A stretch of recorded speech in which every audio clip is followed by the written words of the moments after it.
If you look around, it's pretty obvious that we humans run this planet. I mean, we've walked on the moon, split the atom, built these massive global civilizations.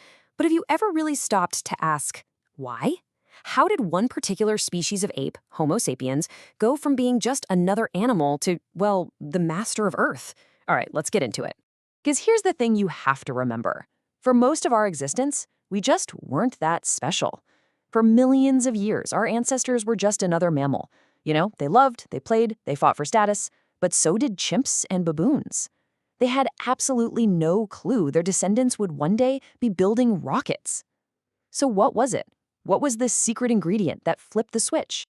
Now, you're probably thinking, oh, it was our big brains, or it was our ability to make tools.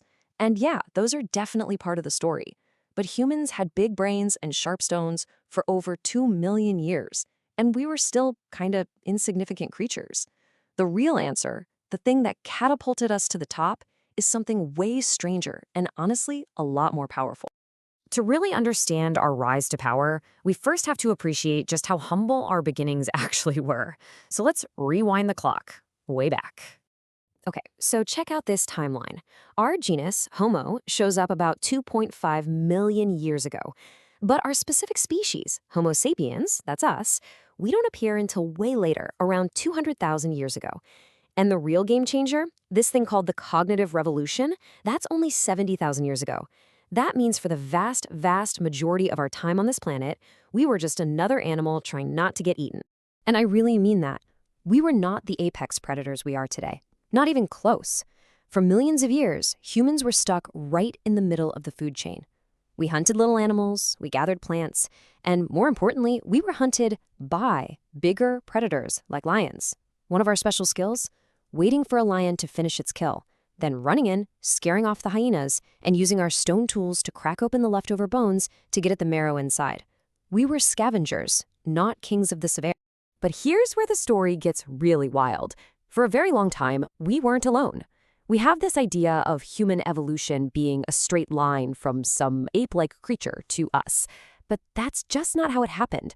We actually shared this planet with other human species. That's right. About 100,000 years ago, there were at least 6 different species of humans walking the Earth at the exact same time. The fact that we're the only ones left now, that's the real historical oddity. This map just brings it to life, doesn't it?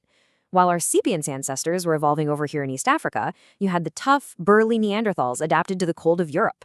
Over in Asia, you had Homo erectus, who were around for almost 2 million years.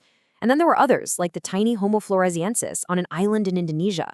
The world was this incredible, diverse human landscape.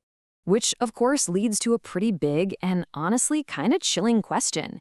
If there were all these different kinds of humans, what happened to them? The Neanderthals, the Denisovans, Homo erectus, they all just vanished. And their disappearance seems to line up perfectly with the arrival of one particular species, us. And this brings us right to the turning point, the big one. Around 70,000 years ago, something fundamental changed in the way Homo sapiens thought. This is what's known as the cognitive revolution. So the theory goes that some accidental genetic mutation rewired the sapiens brain. It didn't make our brains any bigger. In fact, Neanderthal brains were often larger than ours. But what it did do was give us a completely new, revolutionary kind of language. And that, well, that changed everything. So what was so special about this new language? I mean, lots of animals communicate. A monkey can shout, "Careful, a lion," to warn the others. That's communication about objective reality, things you can see and touch. But sapiens can now do something no other animal could. We could say things like, "The lion is the guardian spirit of our tribe." We could talk about things that existed purely in our imagination. And this incredible figurine, which is 32,000 years old, is the perfect proof. It's a lion man, a creature that doesn't exist in the real world. It only exists in the mind. This ability to speak about fictions, legends, myths, gods, spirits, this is the single most unique feature of our language. It might sound kind of trivial, but believe me, it was our secret superpower. So how in the world does making up stories leads to planetary domination? Well, it all comes down to the incredible power of fiction. Because here's the secret sauce. You can't get a group of chimpanzees who are strangers to cooperate with each other. Their social groups are capped at around 50 individuals they know personally.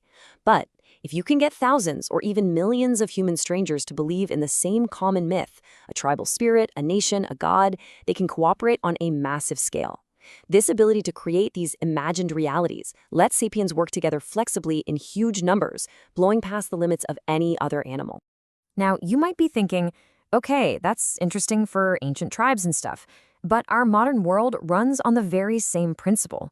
Let's take something we all know, a car company, like Peugeot. It seems like a simple question, right? But think about it for a second. What is Peugeot really?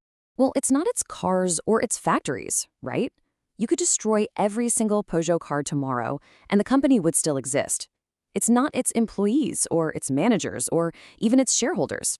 You could fire everybody, sell all the stock, and the company, Peugeot SA, would still technically be there. The crazy thing is, Peugeot doesn't really exist in the physical world. It's what lawyers call a legal fiction. It's a story that we all collectively agree to believe in. It exists because some people wrote down the right words on the right documents, and now millions of us just act as if it's real. And this story can own property, pay taxes, and sue people, all without having an actual body. And this idea isn't just for big corporations.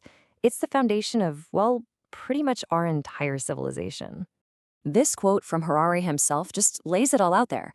Think about it. Nations, money, laws, human rights, none of these things are objective realities like trees or rivers. They're all incredibly powerful stories that we invented and told each other over and over until they became real to us. They exist only in our shared imagination. And here's the most mind-bending part of it all. Over time, these imagined realities have actually become more powerful than objective reality itself. Today, the very survival of actual, real lions and real rivers and real forests depends entirely on the decisions and whims of imagined entities like the United States or Google or the European Union. So, in the end, our great advantage as a species wasn't a bigger brain or sharper tools. It was storytelling. We are the animal that lives in a dual reality, a world of physical things like rocks and trees, but also a world of imagined things like nations and corporations. And since these stories can always be changed, it leaves us with one final, profound question to think about. If our entire world is built on the fictions we choose to believe, what story should we tell next?